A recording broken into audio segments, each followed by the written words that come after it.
और इस बीच एक और बड़ी खबर राजधानी दिल्ली से है। एमएसपी और कृषि के मुद्दों पर समिति की छठी बैठक हुई और बैठक के एजेंडे में एमएसपी को चर्चा में शामिल किया गया। किसान मोर्चा ने सरकार को बड़े आंदोलन की चेतावनी दे दी है। इसी के साथ ही एमएसपी के लिए कानून किसान मोर्चा की सबसे बड़ी मांग है। आज फिर से समिति की नासा कॉम्प्लेक्स में बैठक होगी। देखिए, महत्वपूर्ण जानकारी है क्योंकि एमएसपी को लेकर एक बार फिर से पेंच फंसता हुआ नजर आ रहा है। हालांकि छठी बैठक एमएसपी के मुद्दे को भी जिसमें शामिल किया गया, उस बैठक में वो बैठक हुई है और इसमें महत्वपूर्ण चर्चा हुई एमएसपी के मुद्दों पर। लेकिन किसानों की तरफ से एक बड़ी चेतावनी दी गई कि अगर हमारी बात सरकार ने नहीं मानी तो आने वाले 20 से 21 दिन में हम एक और बड़ा आंदोलन करेंगे।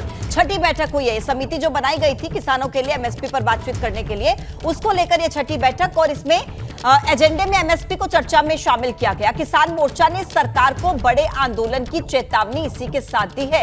आज भी एक बैठक होनी है और कानून किसान मोर्चा की सबसे बड़ी मांग है कि एमएसपी के लिए कोई कानून बनना चाहिए। आज फिर से समिति की बैठक होगी और महत्वपूर्ण ये होगा कि इस बैठक में क्या चर्चा होती है, क्या बड़ा डिसीजन लिया जाता है।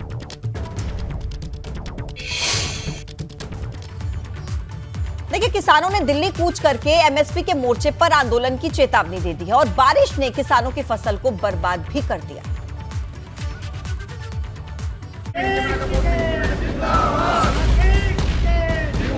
दिल्ली में किसानों की हुंकार, एमएसपी पर खुली ललकार।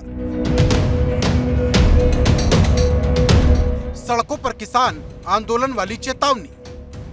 दिल्ली का रामलीला मैदान एक बार फिर किसानों से पट गया क्योंकि किसानों की एमएसपी की मांग को लेकर एक बार फिर पेच फंस गया है। दरअसल संयुक्त किसान मोर्चा के बैनर तले दर्जनों किसान नेताओं ने कृषि मंत्री नरेंद्र सिंह तोमर से मुलाकात की, लेकिन जब मीटिंग खत्म हुई तो किसान नेता दर्शन पाल ने ये कहते हुए आंदोलन की चेतावनी दे दी कि बिना आंदोलन के सरकार एमएसपी नहीं देगी। देखो, एमएसपी का एक बड़ा सवाल है। जो किसानों की फसलें बर्बाद होगी वो भी एक सवाल है। आलू, प्याज, टमाटर, किसान की कोई भी फसल आती है तो उसकी कीमतें नहीं मिलती, ये भी एक सवाल है।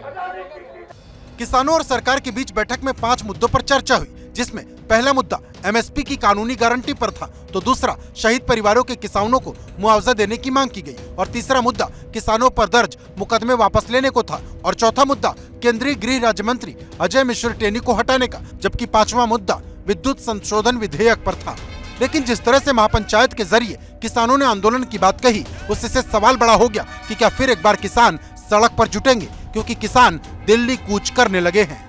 पर अगर बात करें तो केंद्र सरकार को एक ज्ञापन भी दिया गया जिसमें यह मांग की गई कि एमएसपी की गारंटी की जाए, इसके साथ साथ किसानों की फसल की सही खरीद हो और इसके अलावा अगर बात करें जो बकाया है उसका भुगतान हो, किसानों की कर्ज माफी हो और उनके ऊपर जो केस दर्ज है इसको लेकर के जल्द से जल्द फैसला हो।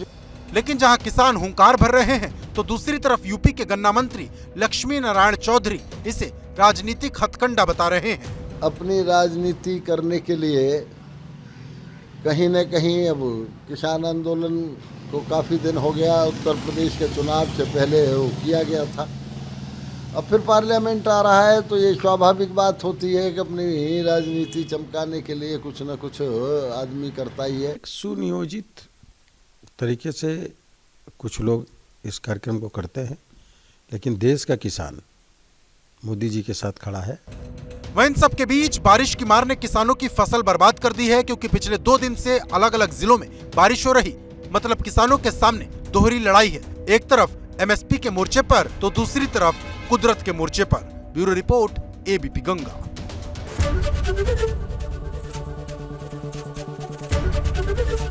एबीपी गंगा, खबर आपकी, जुबान आपकी।